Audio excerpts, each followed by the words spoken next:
Hello, welcome. This is a bit of an odd thing. We don't normally do this, but my brain is being very busy today. And yeah, as you all know, it's quite good for me to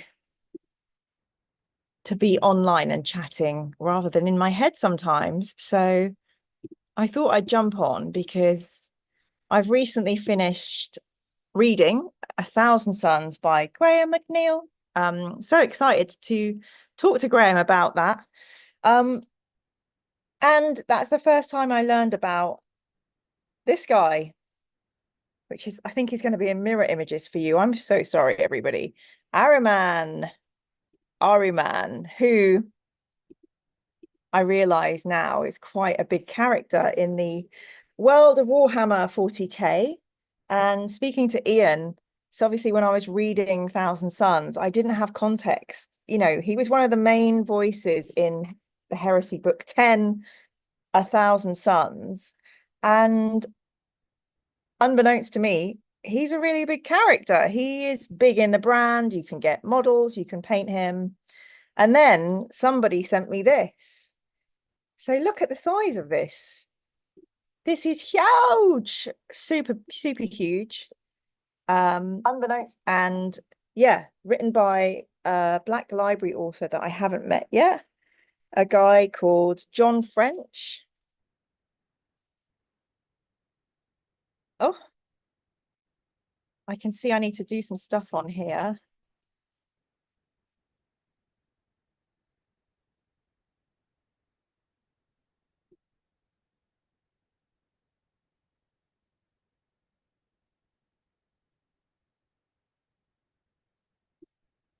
Okay, sorry, I just hopefully everyone can see. I don't know if we're having the usual issues. Hi, Will. Will Logston loves the Ahriman books. The newest one's amazingly well written. So I'm guessing the new one won't be in here, Will. How much writing can one character have about them? The Turing Protocol just began the Thousand Sons books. I want to like him, but I know what he does eventually. Well, funnily enough, I don't really know the ins and outs, but I kind of was speaking to Ian and I kind of do know what he does. So I kind of had like a bit of a mini major spoiler, but I think we needed to talk about that because sometimes, and Ian did warn me about this. Hello, Alex Sinclair. Lovely to see you. Alex, some great news. My Rachel's got some tiny, tiny buds, and my Gertrude Jekyll's got another bud. So the roses are doing a little bit better. Yeah, so I had a conversation with Ian, and basically, when we started reading the Horus Heresy, he was kind of like, this is like watching, you know, what are they called? Attack of the Clones, Return of the Jedi, and the other one before you've watched Star Wars. So I do miss a lot of context. So unfortunately, there is a clue at the end of Thousand Suns, which everybody who knows 40k will have read A Thousand Suns and been like, oh my God, like lost their shit. Because at the end of Thousand Suns, there's a really big like name drop of what Ahriman actually does.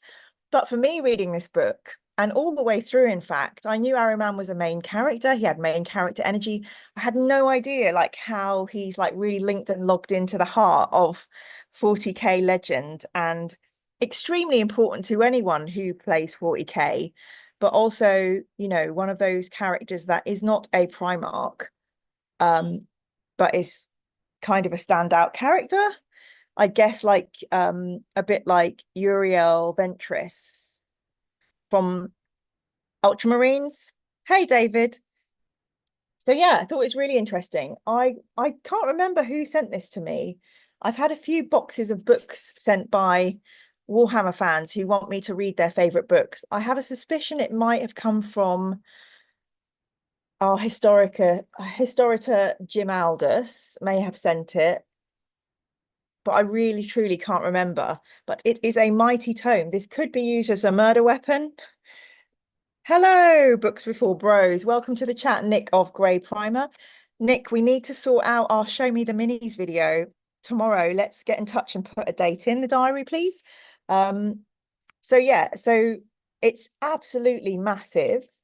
So as far as I remember, A Thousand Suns was published in 2012. The first Ahriman book, Ahriman, well, in this collection, it was Ahriman Exile, first published in 2013, and the last is Fortune's Fool, first published in Ahriman Exodus in 2015. So this is still about 9 years ago. I'm hearing the fifth book came out recently. I thought we can just have a really quick look at this together. So bear in mind, I don't know anything about him. This book is 800 and 880 pages. This is the ad in the back. Progenitor. God knows what that is. Oh, it's Fabius Bile. Eesh. So, and at the beginning, there's an ad for Forges of Mars, which is another Graham McNeill and has been recommended to me. So, knowing nothing about Ahriman other than what I've learned in A Thousand Suns. Oh, I should say, if anybody wants to come and chat to me about Ahriman, you can join me in my Zoom. I don't know if it will let me share the link in the chat. Let's see.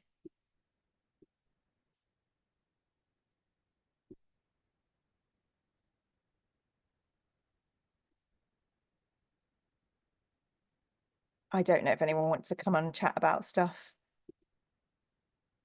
But if you would, then, and you're prepared to be on YouTube, then, and you have something to say about Ahriman, you can jump in if you wish. So, for the Thousand Suns books were used as murder weapons. Yep, a little or a lot of knowledge is a dangerous thing. Agree. Books in the 40k universe. Probably better off in life in 40k if you do not read. So, the name Ahriman has lived in infamy ever since the galactic war of the Horus Heresy. The greatest sorcerer of the Thousand Suns and protege to Primarch Magnus the Red, Ahriman's deepest flaw is hubris. His mistaken belief in casting the rubric to cure his legion of their curse has seen him exiled. Though spurned by his kin, oh no, that's sad. Ahriman has not given up on his quest to restore his brothers from the fleshless husks they have become, and will brave the worst horrors of the galaxy and the Eye of Terror itself to obtain the knowledge to achieve it. For to bring about salvation, Ahriman must risk his own further damnation and the wrath of his Primarch. Hello, Sean Julie. Lovely. I don't think anyone's wandered into the Zoom, so we'll continue on our own. Okay. Firstly, just to address the comments in the chat. Hello, Jen, and hi, Sean. And yes, it looks like we have a wee lag. Will Logston says, Fabius Bile is surprisingly wholesome. I think you'd be pleasantly surprised after only seeing him in Fulgrim. Okay, I'll give you a heart for that because I'm here for wholesome. But like a few points just from the blurb on the back of this book. Firstly, he's the greatest sorcerer of the Thousand Suns, and we knew he was powerful in the heresy, and loads of his buddies got killed, so potentially he is super powerful now. And then the second thing is his mistaken belief in casting the rubric to cure his legion of their curse has seen him exiled. See, this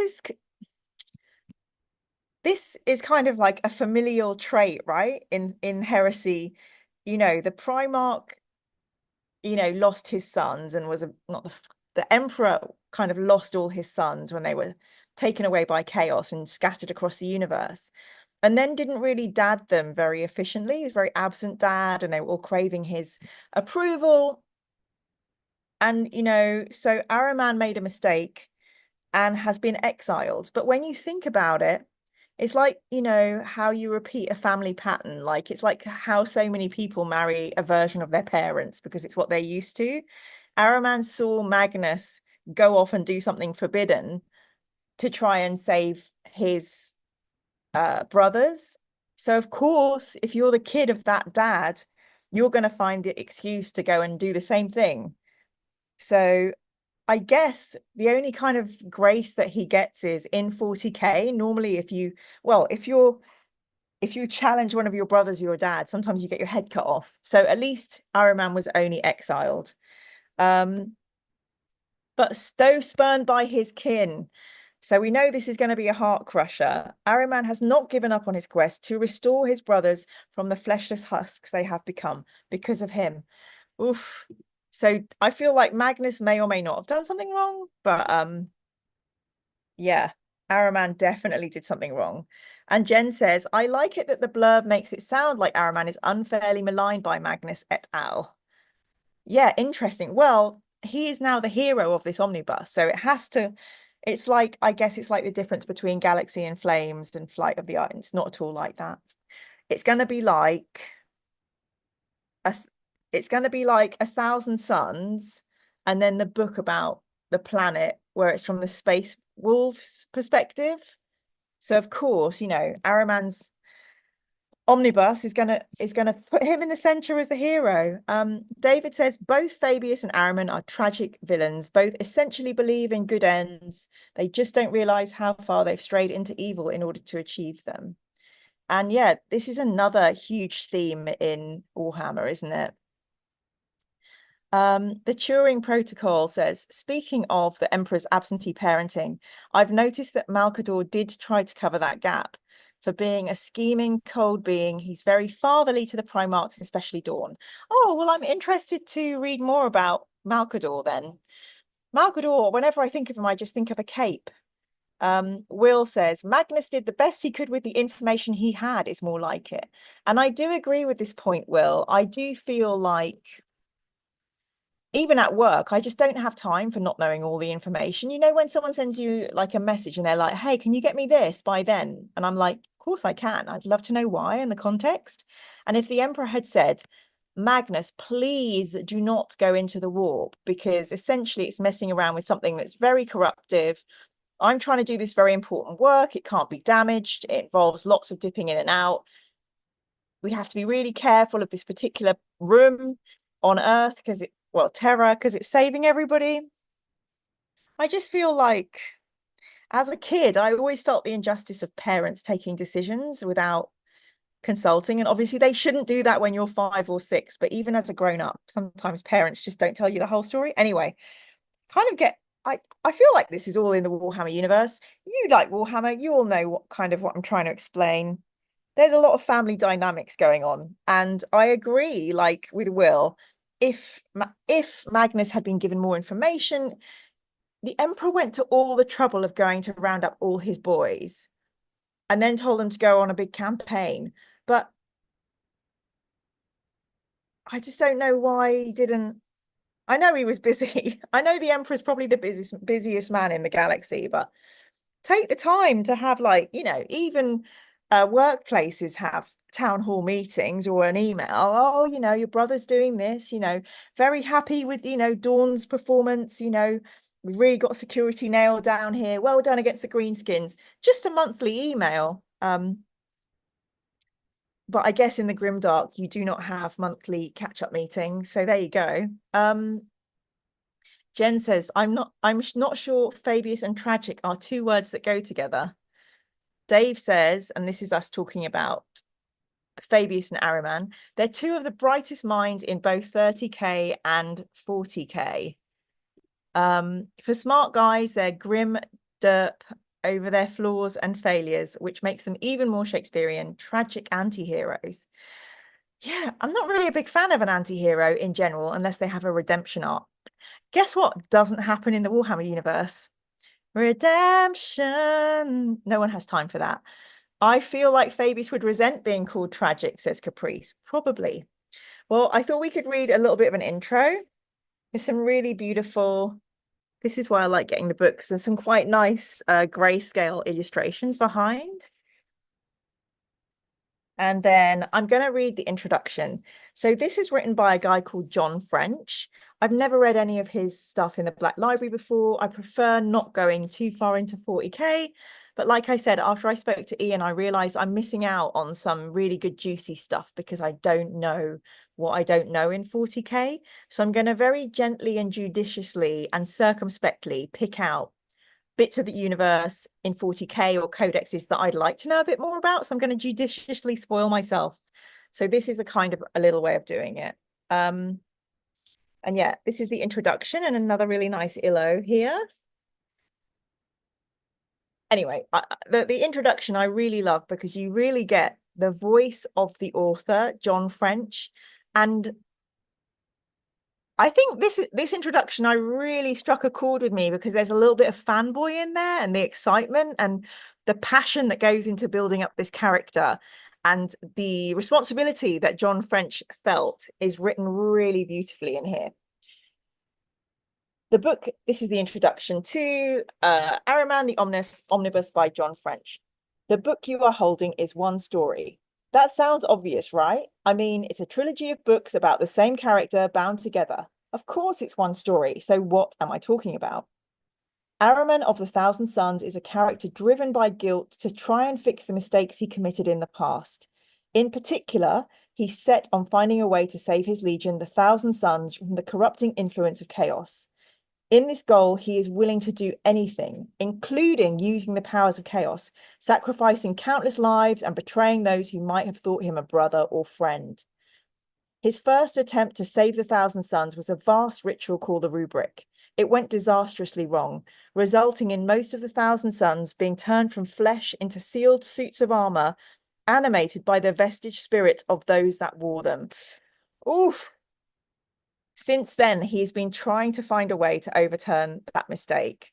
So absolutely tragic anti-hero. God bless.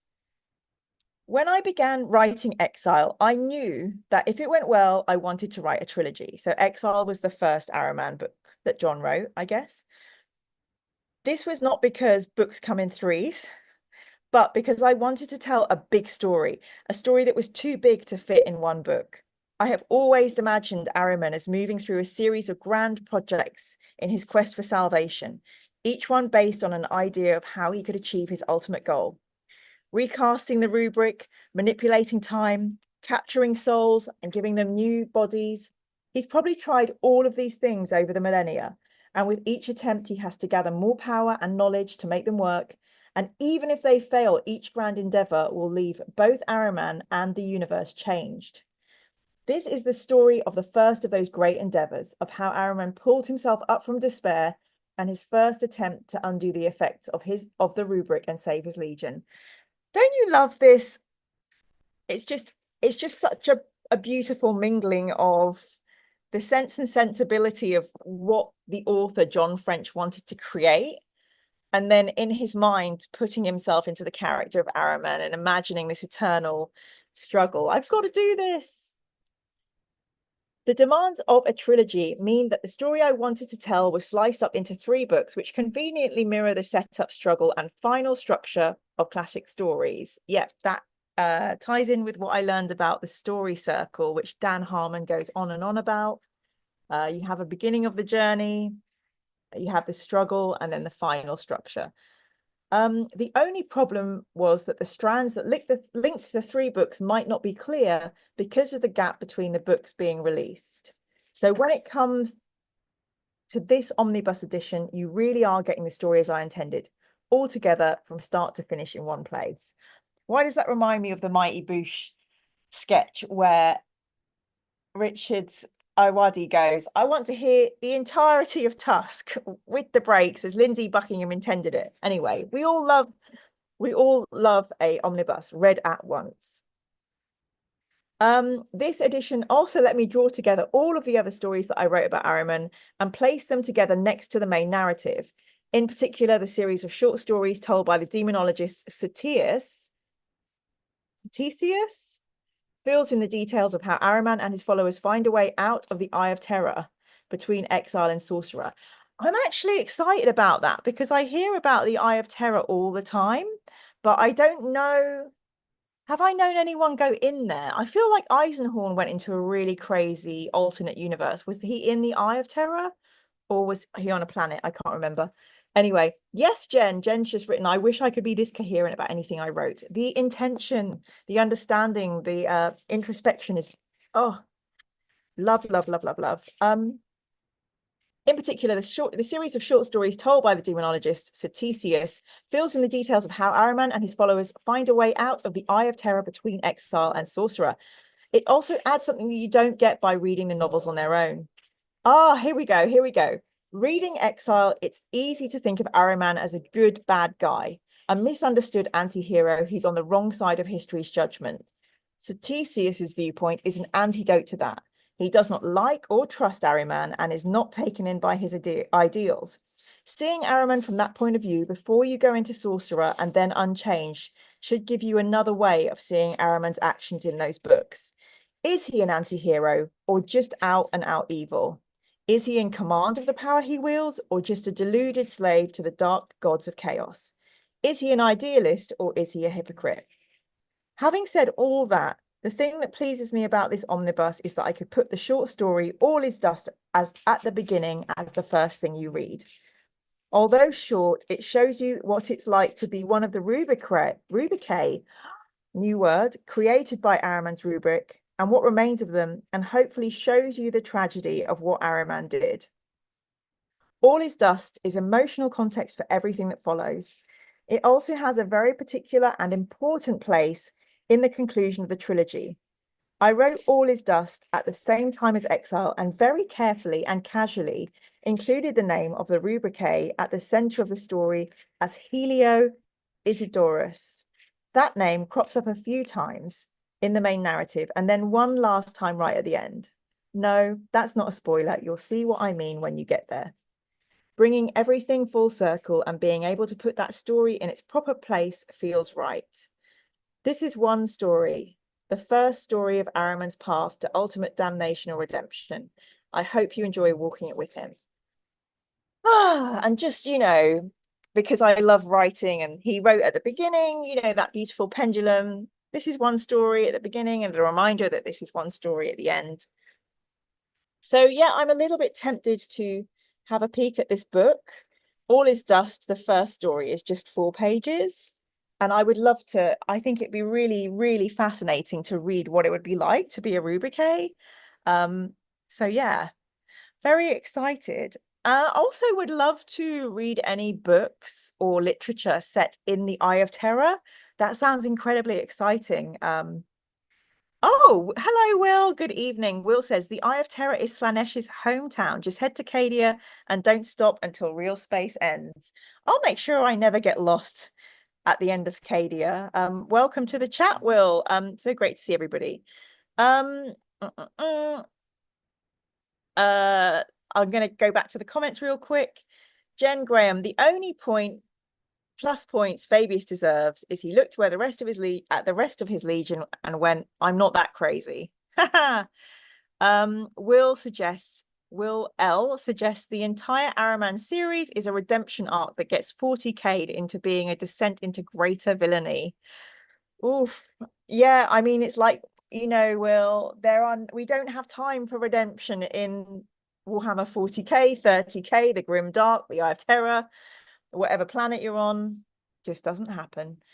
Dave says, Fabius is tragic in my opinion because he rejects Slaanesh and everything that goes with it, yet never realized that his every action still serves the god of excess. Aneem Dalf says, are you reading this on purpose before you reach the Thousand Suns stuff in 30k? And in what happened was Ian and I were doing our book club on Thousand Suns, and I was kind of expressing to Ian, I just didn't get the massive impact that you seem to have got from this character Ahriman. And Ian had to kind of we just made a decision that I needed to be spoiled on who this character was within 40k, because Ian's always kind of questioned my decision to start with the heresy, because things like Erebus turning up right at the beginning, I didn't know how reviled or hated he was because I didn't know what he'd done. So we're going to very judiciously try and look at maybe where I should dip into 40k a little bit. So I'll do a little bit of exploration around Ahriman before we get to the next Thousand Suns book in the Horus Heresy, which annoyingly I cannot remember the name of what was the name of the next one? The next Thousand Suns one. Let's have a look.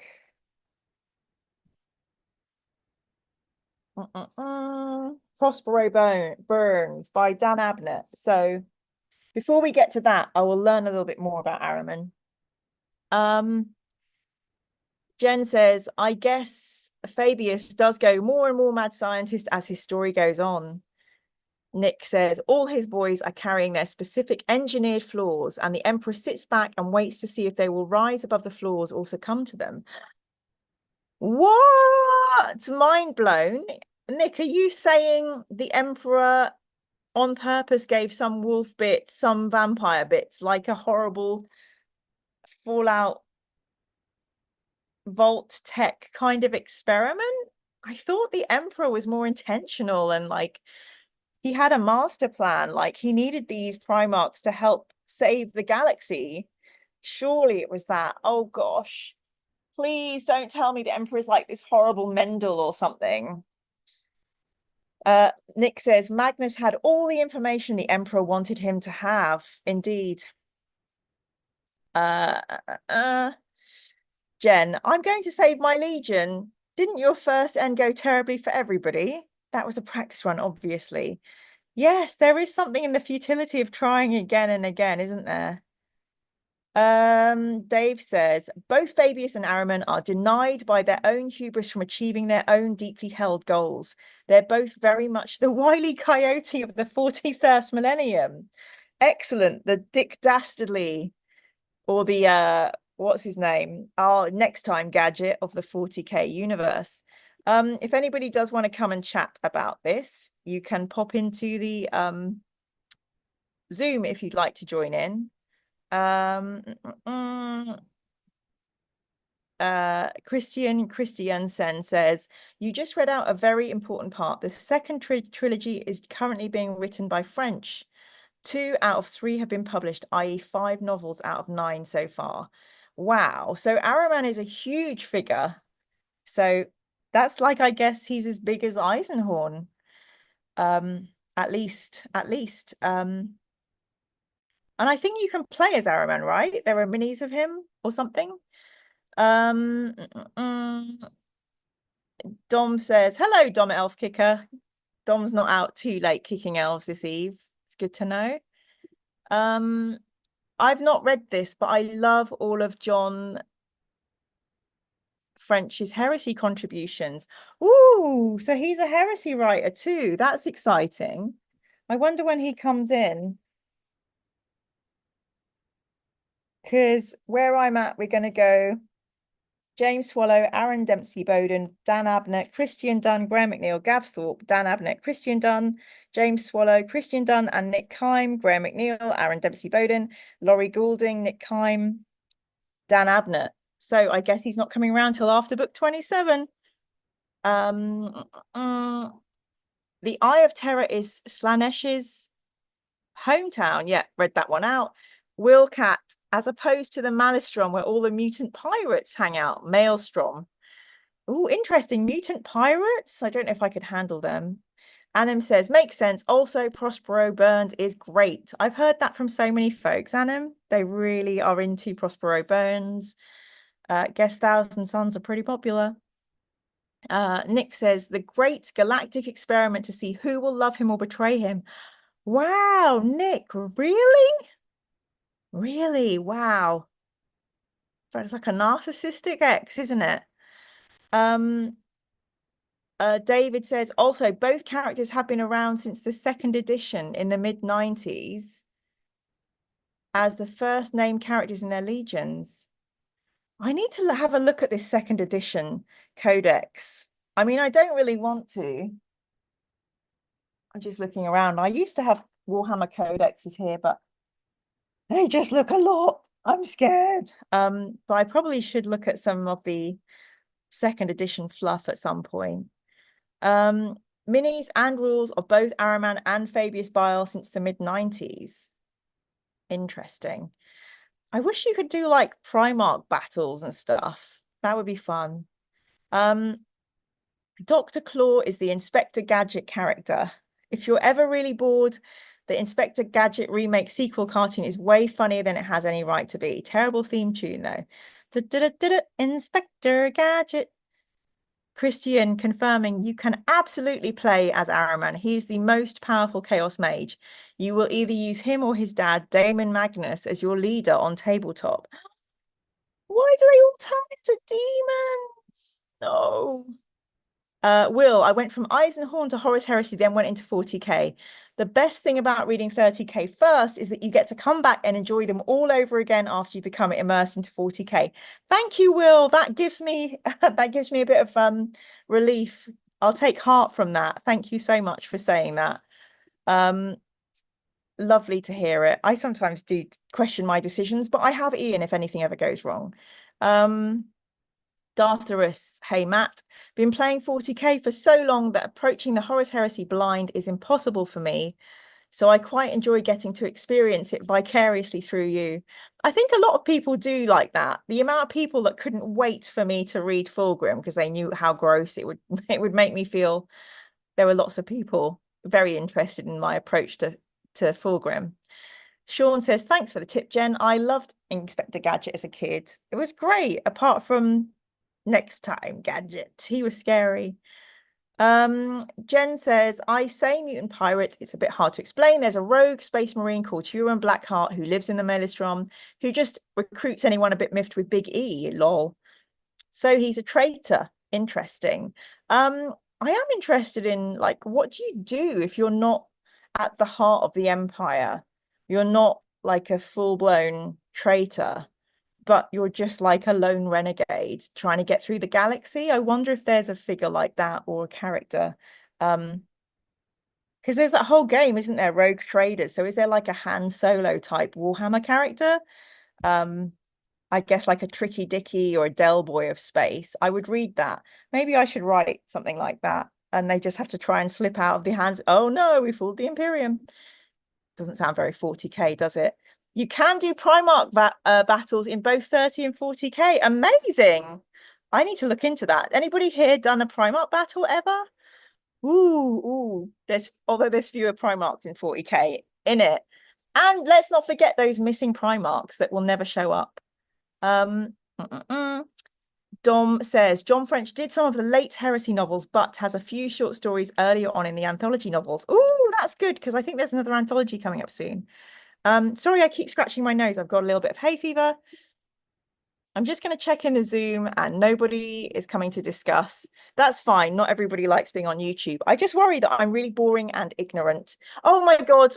Someone's just messaged me to say, why aren't you asking people to like and subscribe? Can I do that for this type of video? If you're watching, please do a like and subscribe. I'm sorry. I'm a terrible YouTuber. Yes. Anyway, sorry. Hay fever. The traitor Primax will either die in battle or be transformed into demon princes. It tracks because they have to represent chaos. Jen, I won't spoil which episode of the new Inspector Gadget, but there's the most utterly bizarre Lord of the Rings parody in one of the episodes. Amazing. Jen, if you can look up which episode number it is or the title of it and drop it in the chat, we would love you forever. Will, on behalf of all of us, it's been a pleasure watching you fall to chaos over the last few years. How dare you, Syrah? I've not fallen. My heart is still pure. But has the Emperor fallen to chaos? I don't know. If you want to learn more about Huron Blackheart, Ian did a great video on the Badab War in which Huron is a central character. I know. Now, here's the thing. I really, really do. I don't know how to say this. So Ian and I have been friends for like 20 years or something. So if I get like my interest pricked and someone says, oh, go and watch one of Ian's videos, I like to store it up and then ask him that question face to face. And just imagine getting Arbiter Ian explaining to you and drawing in context and telling you, oh, you remember this? So I will probably ask Ian if we can have a convo about Huron Blackheart, just especially for me. There's a rogue trader in Nemesis. Yes, Dom. I'm in like the first 60 pages of Nemesis. That's good to know. I'm reading 2 other books at the moment outside the Heresy just to give myself a little break, and then I'll be straight back into Nemesis. There are some Alpha Legion renegades that are explicitly not chaos. The book Harrowmaster covers this. Sheesh, add that to my list. Is that so they are so they're on their own. They're like not chaos and they're not loyal. That sounds awesome. Is that must be set in 40k. Thank you, Will. Harrow Master. I will have to look out of that. There is a sort of Han Solo character in the Rogue Trader RPG video game that you can recruit. She's fun. I think I bought or somebody bought Rogue Trader for me. They did, and I loaded it up onto my laptop, and the whole screen didn't show, but we were going to stream a live play of that. Maybe I can get it for PlayStation, and we'll do some live streaming of the Rogue Trader video game. Jen, there's an interesting branch of characters who are technically considered rogue, but consider themselves defenders of the Imperium. Ooh, like the Relictors, who wield chaos in a totally non-chaos way. Ooh, I'm interested in that. Weird bits of magic. Martin Vaughn, welcome to the chat. Please do a like and subscribe if you're new here. Worst with 30k is that one starts to have empathy for the heretics. I know the authors are so clever. They manipulate me so bad. I'm just the weakest reader ever. Like, I lose my heart to the horriblest ones. I still have so much sympathy for Fulgrim. Why didn't they save Fulgrim? Christiansen, slowly learning that the Emperor is bad. Oh, what a heart attack. Is there an Emperor mini? Maybe my first painting should be an Emperor mini. But I guess they're all of him on the throne, and I have to see a little skeleton face. And I don't know what.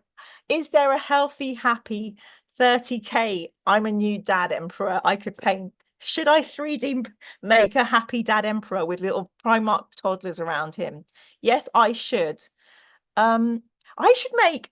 Oh my God, I should make an Emperor and the baby Primarchs diorama where they go on a picnic. Okay, that's going to become a life ambition. Nick, do you hear that? That's the diorama we're working on. Did the hooded claw from the Perils of Penelope Pitstop become Dr. Claw and Inspector Gadget? I believe they are related. I think they're brothers.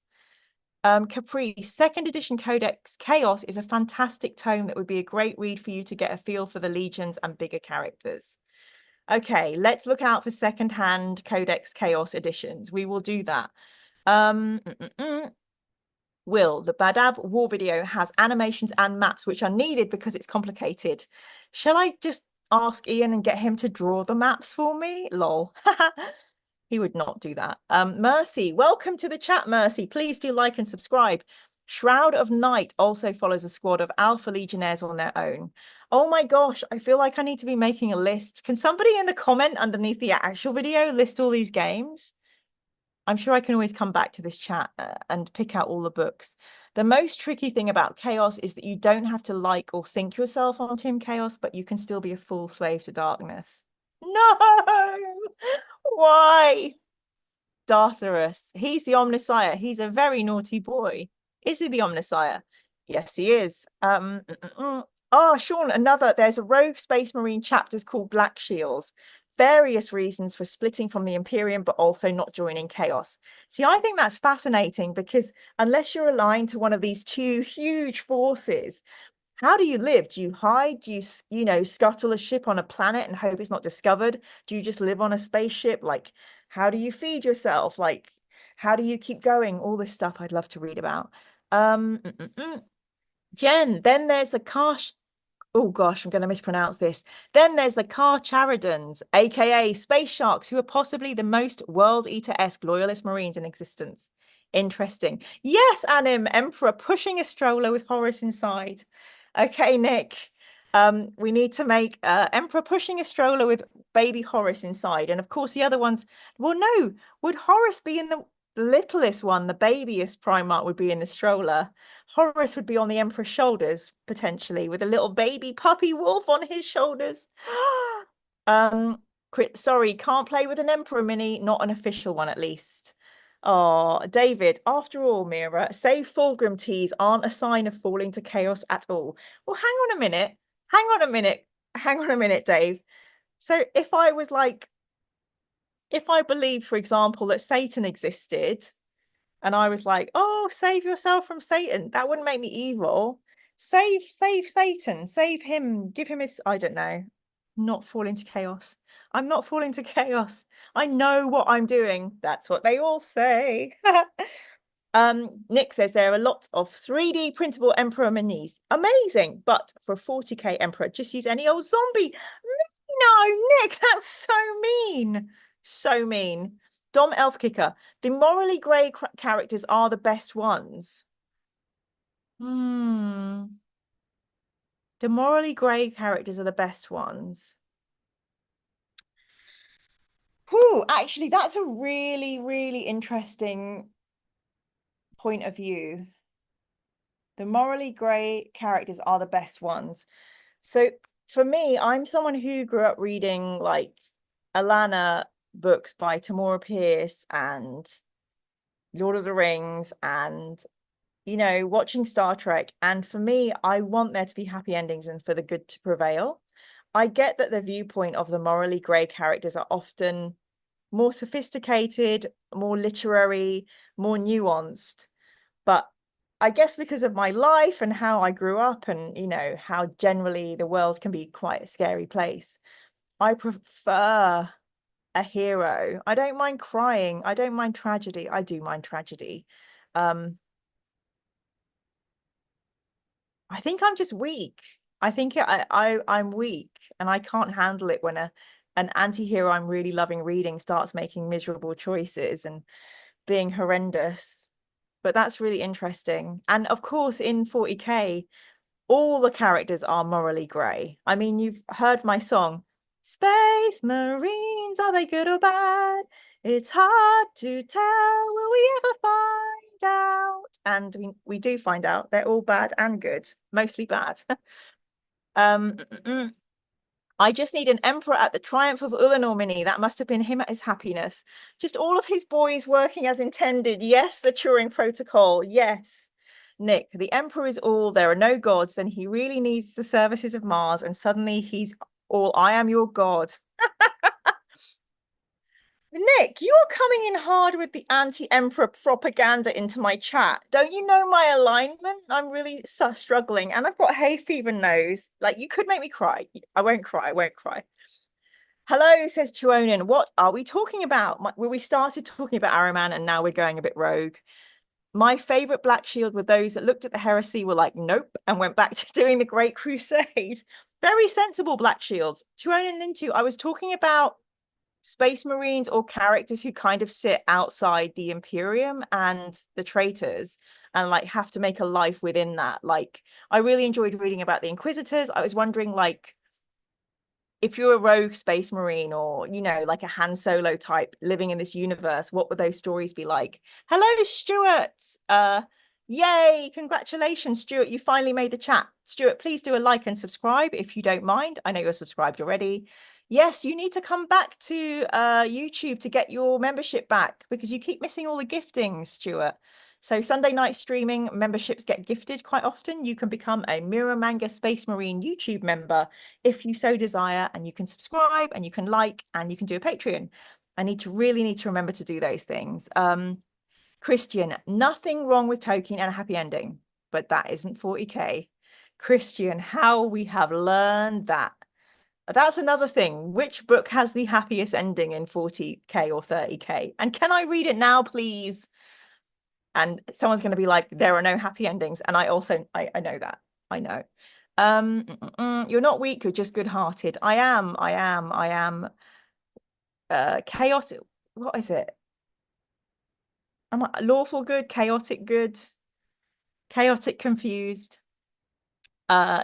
Jen says, let's not forget the Exorcists who get possessed by demons in the most Imperium-friendly way possible.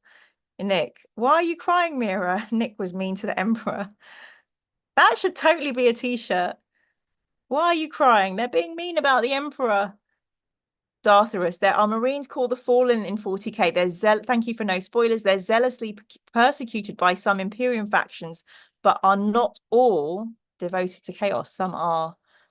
Stuart, I know. Of course you're subscribed. Sorry. Hello, Mira. Hello, Aztec Jaguar. Lovely to have you in the chat. When you interview Graham about 1,000 Suns, remember to ask him if the change in publishing order affected the story at all. What? Prospero Burns should have been before 1,000 Suns. Wait, that's crazy. How do you know that, Aztec? Is that true? How did you know that? David, there are good guys in 40k. The Lamenters and the Farsight Enclaves spring to mind as morally upstanding factions. Okay. Dartharus, they spend their time in hiding, joining up with pirates, doing mercenary work, or being sneaky behind the scenes for planetary governors and so on. What a life. I mean, do you think there are any like resort planets in the 40k universe? Eisenhorn Volume 2 that you have read, that is probably the most happy ending you could find. I do love the Eisenhorn books. I'd love to go back to them at some point. Stuart, I'm a chaotic neutral myself, a good-hearted anarchist that likes to help people but suspicious of cops. Amazing. Quipster nerd, hello. Oh, hello, friend. Yeah, so Quipster, if you don't follow Quipster on Instagram, is another of these Stunnerella, super amazing painters. So all the painters that I know that do painting on this channel, we've got Quipster Nerd and the Grey Primer. So I urge you to follow their socials for some really beautiful creations. Tuonin Lintu, rogue space marines might be a thing during the heresy, but after that, the chapter's legion's ability to be self-sufficient was removed by Guilliman. Oh! Wait, Roberto Guilliman takes away the legion's ability to be self-sufficient in 40k. I thought he was meant to be a goodie. Well, maybe that's a good thing to do, but wow, that's like slavery. Dan had some health issues and needed time out, so PB was delayed a year or so until after Thousand Suns. I did not know that, Aztec. I'm glad he's okay. Gosh, I don't want anything bad to happen to any of my Black Library author people ever. They are lovely humans. There are 100% resort and pleasure planets. For you, that's me. I'll paint my mini of me on the beach. Jen, replying to Dave, I mean, Farsight toes the line of good sometimes, even without the possibly demon sword he's carrying around. Fulgrim toes the line of good sometimes. Yay, good to know. Simon says, make paint play. Hello, Simon. Welcome to the chat. I'm imagining you're a fabulous painter as well. Hello, lovelies. Did someone say they were fallen here? What does that mean? That's gone right over my head. The Turing Protocol, there are paradise worlds meant for imperial nobility to have fun. They are also prone to Slanesh cults because, obviously. Oh, Quipster, always lovely to be here. You've been doing the best interviews I've seen about the heresy. Thank you so much. I'm just preparing a little bit for my interview with Graham McNeill I've got coming up about the Thousand Suns. And Ian kind of advised me to learn a little bit more about this guy, Ahriman. We started talking about Ahriman and Thousand Suns, and we're now going all over the world, all over the galaxy. I've got some great book suggestions here. Christian, the Tau would be an evil but reasonable empire in, say, Star Trek. In 40k, they're the nicest faction by default. Oh my God, that's a t-shirt. Nicest faction by default. Dom, to expand on the morally grey thing, I think these characters are the most realistic, interesting, believable. I agree. Being a student of Stoic philosophy, I like to deconstruct their motivations. That's so interesting. I mean, that's what I love about this universe, deconstructing their motivations, learning about what the authors feel and think about the characters in the universe and what they bring and the clever little things they put in. Stuart, please sign my petition to make Dan Abnett a perpetual who will never die. Oh, I agree. I feel like I love Dan. Like my heart is just so full. If I ever win the lottery, we need to just buy Dan whatever he wishes. Ken, Dan Abnett is the GOAT. Can't wait for you to interview with him about No Fear. How far away are we from that? Lovely to have you in the chat, Ken. Please do a like and subscribe if you're not subscribed. No Fear. So, book 19. So at the moment, I'm on book 12. I'm on book 12. So 7 books away from No Fear, Ken. Jen, RG insists on keeping all Space Marine chapters to a maximum of 1,000 Marines, which is definitely true. No, you can't speak to the Lion or Azrael. They're busy doing Dark Angel things. Lol. Dartharus, regardless of how theoretically good an imperial faction is, they're still fighting on behalf of a brutal, hyper-authoritarian, genocidal nightmare regime. Did you just say that out loud? Like, why would you remind me of that? Hello, good evening, Jake. Welcome to the chat. Hello, hello. Wow, we have got 36 people watching. Thank you all so much for being here. I'm sorry about my hay fever nose, which is tickling like mad, but this omnibus, the Ahriman Omnibus, starts with a short story. It's 3 pages long. So how do you all feel about a bedtime story? It's going to be a little bit heartbreaky, but I'm going to read us all a good night story. Before we do that, I'm just going to go and close the door because it's noisy. Alexa, turn common red. Sorry, I don't know that one. Alexa, turn common red. Okay. So we have got some red lighting for, it's a bit more. Da-da-da. We have got, oh, I'm sorry, I'm sad nobody came to join me in the Zoom. It would have been much more interesting because you guys know so much more than I do. We've got Pew, the fire extinguisher here. It's time for Pew's bed. So I'm going to read a very short bedtime story from the Ahriman, the Omnibus. And he says in the introduction that he was really pleased to be able to put this story in here because although short, it shows you what it's like to be one of the Rubricae created by Ahriman's rubric, what remains of them, and hopefully shows you the tragedy of what Ahriman did. All is dust is emotional context for everything that follows. It also has a very particular and important place in the conclusion of the trilogy. Okay. So are you sitting comfortably? I'll try and use a bedtime voice. And then we'll finish the story and then I'll read through the comments and we can say good night. Okay. So I'm going to try and do a cozy voice. Is everybody cozy? Has everyone got a blanket? Let me get my blanket.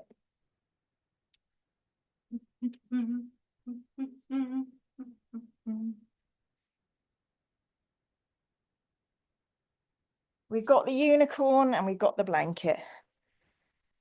Okay. It was a dark and stormy night. I was there the day Mira read the bedtime story. That's a bit bright now. Can I read if I turn this out? Okay. Are we all ready? Everybody ready? It's well beyond my bedtime, to be honest. All is Dust, a short story by John French from the Ahriman, the Omnibus. Only dust remains, dust and emptiness. I do not know what I am. I had a name, but it is gone. I'm nothing. I'm locked in darkness, tumbling without end through broken memories. I remember blue. The blue was sky slashed red by fire. I could smell smoke. There were pyramids on the horizon. Fire leapt from cracks in their side. The dead were a slick carpet on the ground. The warrior stood amongst the corpses, his grey armour spattered, his mouth open like a dog panting for air. His pupils were black bullet holes in amber irises. Blood pumped in my veins, roaring in my ears. I was running, firing as I moved, churning the dead into bloody mud with each step. The gun in my hands shook with a thunder rhythm. The grey warrior snarled and leapt to meet me. Rounds hit the ground around him, raising red craters in dead flesh behind his feet. He had an axe, its head a chest-wide span of black iron, its cutting edge curved like a skull's smile. I remember it singing in the air. The axe hit me in the side. It cut deep. I remember the pain, star-bright and ice-cold. I bled, red liquid running over red armor, over gold, red drooling onto the ground. I looked up as the warrior pulled his axe back. Blood fell from the blade edge. It glittered in the sun, crimson against the blue sky. I put him down then. I shot him until he was broken armor and folds of meat. I killed him before death could take me. I remember that I felt anger and joy at that moment, but I do not know why. The memory fades. I'm alone again. I have a shape. It is a shape like that of a man, but I am hollow. I am just the outline. I have hands, but cannot touch. I have no mouth, but I have been screaming since I began my fall. I want to breathe, but I cannot. I cannot remember what it is to breathe, only what it is to drown in an abyss, to sink without hitting the bottom. Time passes. I can feel it passing like wind burying a statue in sand. I had a name once. It's an echo, fading but never vanishing, forever beyond hearing. I was once flesh, but that is gone. Helio, Isidorus. The voice comes to me out of the black night. I know the name, but I do not remember why. I remember fire. It was white, the stark white of a sun's heart. It roared from a black sky and remade me. I fell to my hands and knees. The ground beneath me was red dust, the colour of rust, the colour of dry blood. Pain, hotter and sharper than any wound, filled me. I could not see. The fire took my eyes first, and then it took my tongue before I could scream again. Inside my armour, my muscles bunched, straining against metal. The fire burned through me, blistering my skin. I felt mouths open across my body, 1,000 mouths, each with razor teeth, each babbling a plea for the pain to stop. The fire pulled through my body like hands through wet clay. I was suffocating, as if sinking in sand. The acid touch of panic burnt my flesh. I could not breathe, I could not move. Everything stopped. It is like a razor drawn through the memory, a hard line severing me from everything that came before. I felt nothing. I stood slowly, the dust spilling from my armour. I began to walk one slow step at a time. A dull haze shrouds the world. Beside me, other shapes move. They are lumbering figures like walking statues. Somewhere in the distance, I can see a cluster of figures, like walking statues. Golden light outlines their shapes. They stand as if waiting. I walk towards them, towards the light. I cannot remember my name. The memory breaks, and I spin on through the empty dark. Helio, Isidorus. It is a dream voice shouting from the darkness. I can see light. It is distant like a moon glimpsed from beneath the waves. The light is getting brighter and closer. I am rising out of the dark. Hands that I cannot see are pulling me. I can feel fingers gripping flesh that I do not have. I try to stop. I cannot stop. The light is getting brighter and brighter. It is a sun I cannot look away from. Helio, Isidorus, the dream voice says again. I am drowning, but I cannot breathe. I thrash my arms. Cold metal holds me still. I am a swirl of dust rattling in a skin of metal. Helio, Isidorus, says the voice that is a thought. I know the name. Helio, Isidorus. It is my name. I can see. The world is movement and fire and the roar of distant sounds. I'm standing on a plain of leaping fire and melting snow. Beside me is a figure. He wears armor the blue of the desert sky, and his helm rises into a high crest of lapis and gold. Silk robes flutter around him, though there is no wind. Golden light glows from him, filling my eyes. He is more real than anything else I can see. It is his voice that called me from my sleep. I know this, but do not know why. He turns and points. I step forwards. I have a weapon in my hands. I see an armored warrior moving towards us. His armor is the grey of storm clouds. I fire. Blue trails of flame find the grey warrior, and he staggers to his knees before he burns. I am moving forward, turning my eyes on the world around me. Other figures in blue armor advance beside me as we move as one. There are more grey warriors moving towards me. They are tall but hunched with speed. I see axes and swords and grey armor painted with bright colours in jagged patterns. I see black pupils in wide yellow eyes. They shout as they come. I can hear them. I can understand them. They are screaming for vengeance. A blow strikes my shoulder. There is a cut in the metal of my armor, a dark gash through metal to the black void within. I feel nothing. The cut glows. It breathes green maggots of light and then closes like a silenced mouth. I turn my head. I see a warrior pulling back his blade from another strike. His face is bare and his beard is wet and red with blood. A cut runs across his face from temple to cheek. I can see white bone in the open lips of the wound. He is a pace from me. I do not know how he got so close. I fire. My weapon is low and the rounds tear the warrior's legs off in a blaze that burns even after he falls. His flesh begins to cook inside his armor.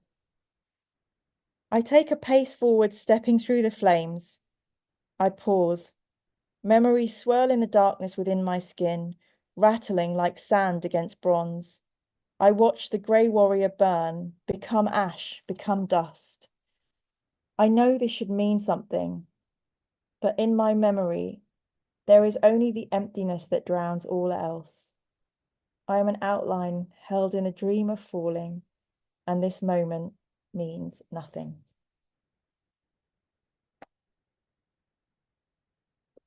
Wow, crikey. Well, that was very lovely. Some beautiful writing in there. I love, love, love the use of colours, the red, blues of the sky, and I'm guessing the grey is the horrible wolves.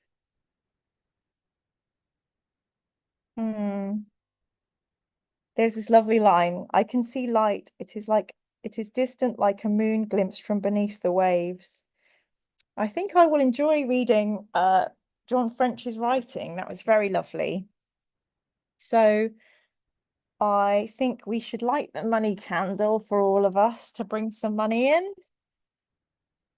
And then we'll read out the chat and then we'll go to bed. The Life of Dust Marines, indeed. But like, that's what I love about Black Library. That was so beautiful. There's so much soul in that. Let's light the money candle. And I have to say a massive thank you. I can see somebody has become a Space Marine fan. So thank you so much for doing that. So I've lit our money candle, which should bring money drawing and bring us good luck, good fortune, helping hand, lucky in love, your wishes come true, all the good things as we go to sleep this evening. So let's just catch up with the chat and say our thank yous. Thank you so much, everybody, for watching. There are 36 of us. Thank you so much for being here, helping me find my way through this universe. Okay, wow, you guys were chatting while we were reading. Stuart, I've seriously been missing 90% of streams in general, nothing personal, just life. Stuart, you are welcome always and forever. You do life and we'll be here whenever you can be with us. Christian, your interviews have been amazing. Oh, it might take a few years, but if you get to interview him about the end and the death at the very end, it will be fantastic. Christian, if I had it my own way, I would talk to Dan every Wednesday about whatever he wanted to, and that is my wish. I'm trying to read as quickly as I can. I'm up to book 12, so I feel like, is that like 18% of the way in? We're getting there. We're getting there. Turing protocol, yes, but it's our brutal hyper authoritarian genocidal regime. I completely messed that up. Yes, but it's our brutal hyper authoritarian genocidal regime. Absolutely. And so on. Simon says, I'm not convinced that orcs are morally evil, hugely violent and aggressive, but violent for violence sake, as it's part of their physical make, not for an evil scheme. I agree. I think orcs are going to orc, right? The Turing Protocol, humanity don't share. Nick says, the Grey Primer, the Tau are all about everyone joining their groovy little space co-op by force if necessary. Love it. Yay. And then we started reading out the nighttime. It's a great short story. Jen says, does that mean Billy Ray Cyrus turns up in this? So sad that she didn't. Yay, great. primer had a blanket. And David said, Jen, well, the Rubricrae don't have achy breaky hearts anymore. Oh, Dave. Oh, yay. Sean had cat on lap for bedtime. Speaking of Ian's videos, I'm happy for the UK that Guilliman won your election. So am I. I was very, very scared. Stuart, at least Ahriman tried, just saying. Grey Marines equals 6 Legion Space Wolves. Space Wolves. I kind of thought it was them, and when it said the yellow eyes with the black bullet holes, I thought they were like wolf eyes. So I was like, these got to be Space Wolves. Stuart says, P.S. Sharrokin, which is Stuart's alias, is name of a Raven Guard Marine. You probably won't read about him for a while, but once you do, you'll understand why I heart him. Stuart, let me see what I know about Raven Guard. So this is from my Primus map that Jim made for me.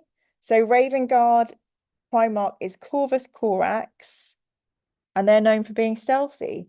Was he at the Council of Nicaea? I don't think I've met Corvus Corax yet. I will look forward to meeting the Raven Guards. Sharrokin is indeed very cool, says Christian. And Stuart agrees, for reals, super underrated, definitely overlooked. Jen, the best Corax boy till Shrike became the emo band leader of 40k. All of this is for me to discover. Alexin Dry. Oh, let me just drink. Welcome to YouTube Mirror Manga Space Marine membership. Thank you so much, Alexin. There is a very exciting exclusive Mira and Ian book club. It's just like a very we read a short story that we both really enjoyed, and it's just for our Patreons and our YouTube members. So thank you for becoming a Mirror Manga YouTube Space Marine, and you'll hopefully get some exclusive content coming soon. Stuart, Jen, why are you trying to ruin a real moment? Oh, sad face. Christian, his story's conclusion in Crew of the Sisium was super satisfying. I need to get into this. Jen says, I actually really like Shrike. Honestly, I'd probably be Corax or Vulcan if I hadn't sworn allegiance to Charles Dan, I mean the lion, lol. This is all going well over my head. Christian, Sons of the Sisypheum. David, well, Corax took the Raven Guard to the city to see a marching band. He sounds lovely. Caprice, I only turned to Corax after Gav's Angel of Darkness book made me sell my Dark Angels army as a teenager? What?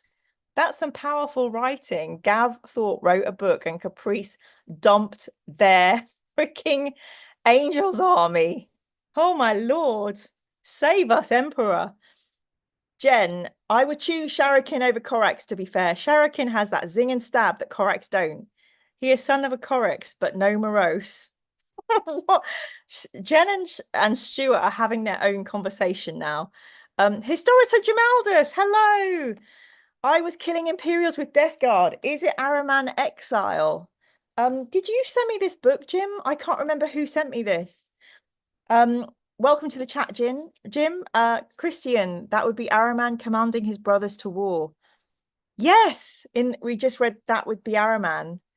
So Ahriman basically commands them. It's like he owns that legion like they're zombies, like they're puppets. Wow. Caprice, they're back to being awesome again for reasons I won't spoil for Mira. Christian explains to Jim, yes, it was the initial short story. Historita Jamaldus, I don't have the omnibus, so I didn't get that short. Nice.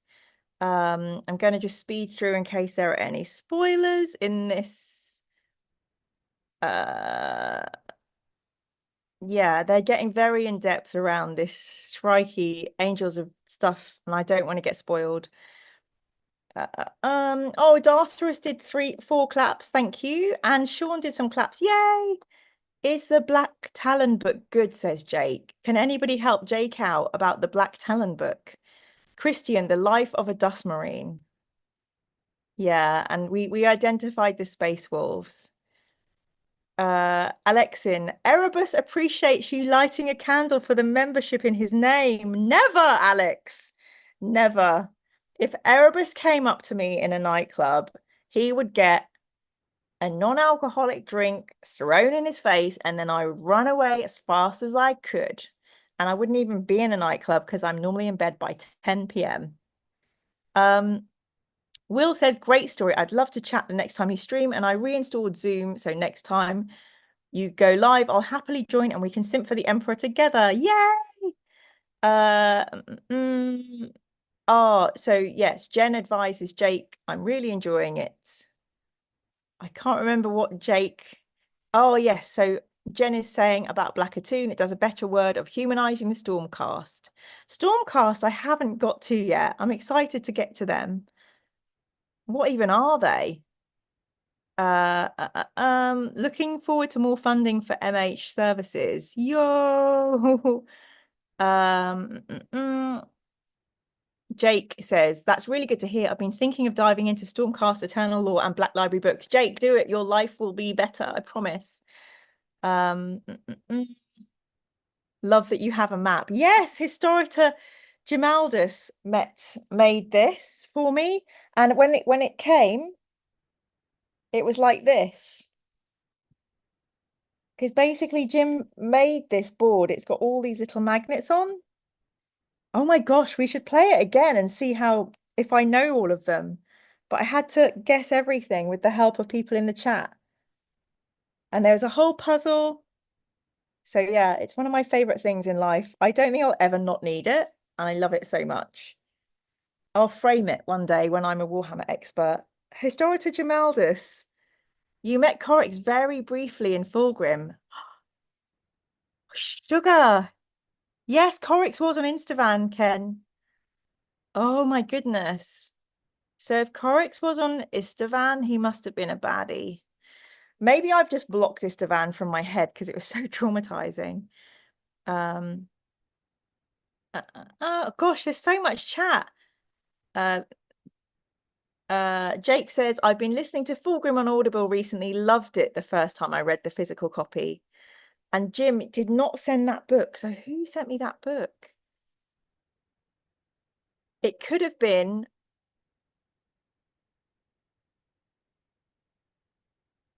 my friend Eric from 28 magazine. Oh, no, I'm such a bad human. I need to write who's sending me stuff to thank them. Jen, to explain my bad Lionel Del Richie joke, the one thing people noticed about his 40K model, it really looks like Charles Dance. Maybe he'll play him in the movie.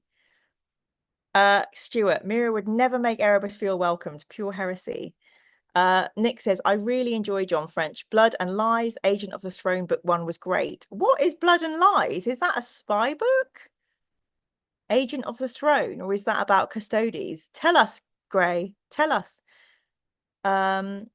Jake says, that's basically me every time I read a novel from 40K, fantasy and Age of Sigmar. You'd love to see someone do it on the tabletop. Alexin, it sounds like someone's in need of some Lorgar love, golly. Best character, buzzing for your reading of First Heretic. Well, a few people have said they're excited for me to get to First Heretic. That's book 14, and I really hope ADB will speak to me. Please, please, please, gods of Black Library, please let Aaron DB think I'm good and do an interview with me. Stormcaster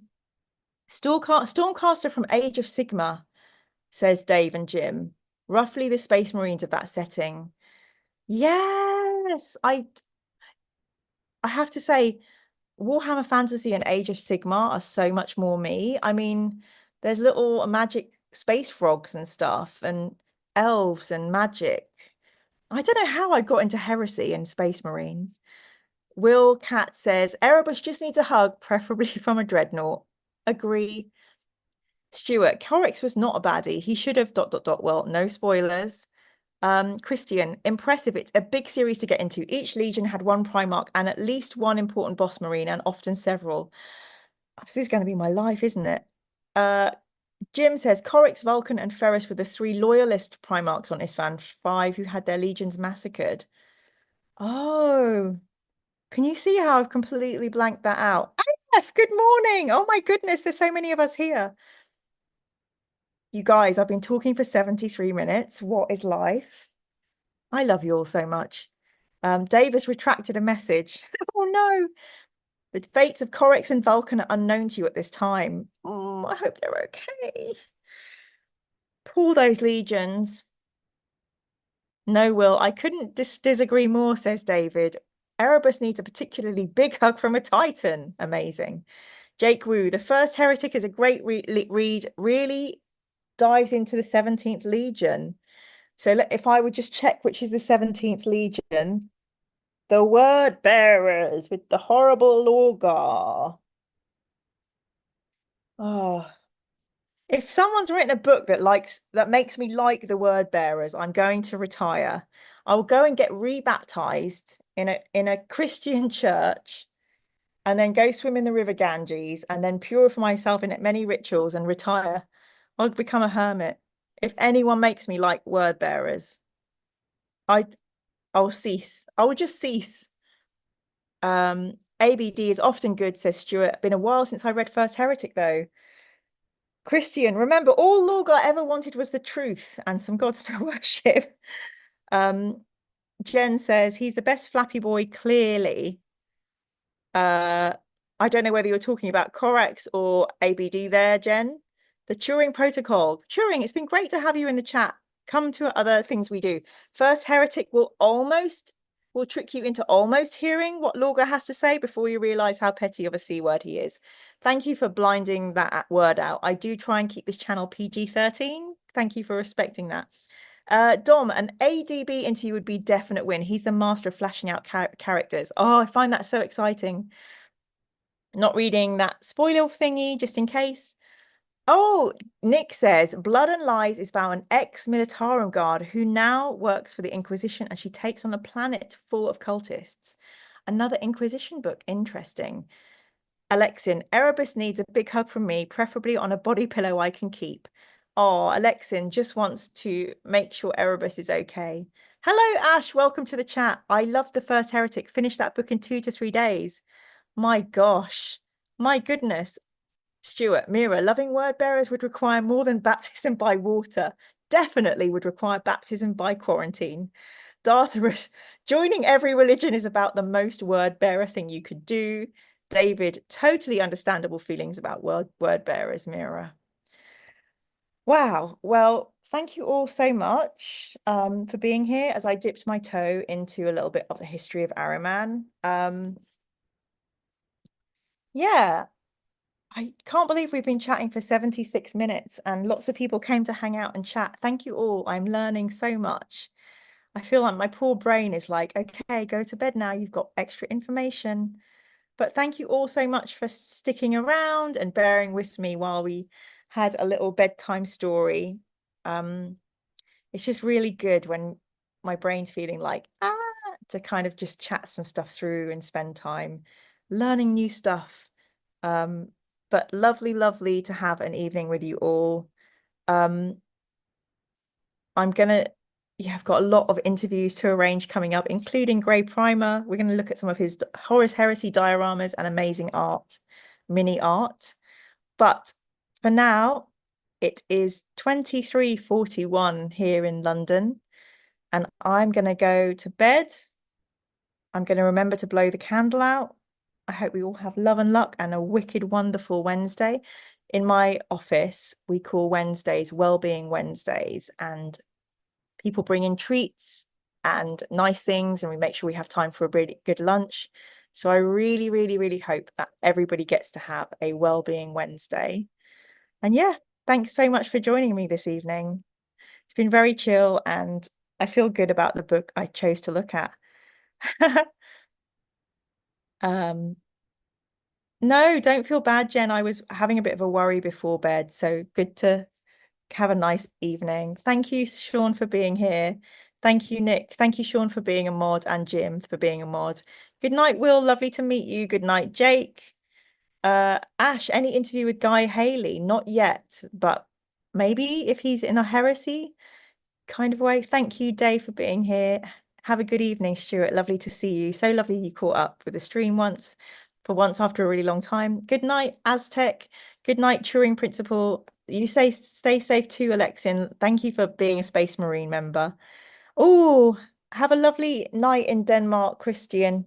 You should be in bed even more than me. Oh, Jen, I hope your scan goes well tomorrow. Take a nice audiobook or something, and we're sending you lots of love. Yay. Oh, bon nuit, Stuart. Sleep well. You have a great rest of the week too, Dave. Lovely to see you outside of our fighting fantasy, everybody. Good night, Darthrus. Good night, Caprice. Ciao for now. Good night, Sean. Thank you for modding. Good night, Dom. Please kick a little less elves tomorrow for me. Good night, all. In the words of Bill and Ted, be excellent to each other. Great words to end on. Good night, Historita Jamaldus. Hello, Sterling, and good night. So lovely to see so many of you here this evening. Have a great sleep, everybody. And we'll see you next time.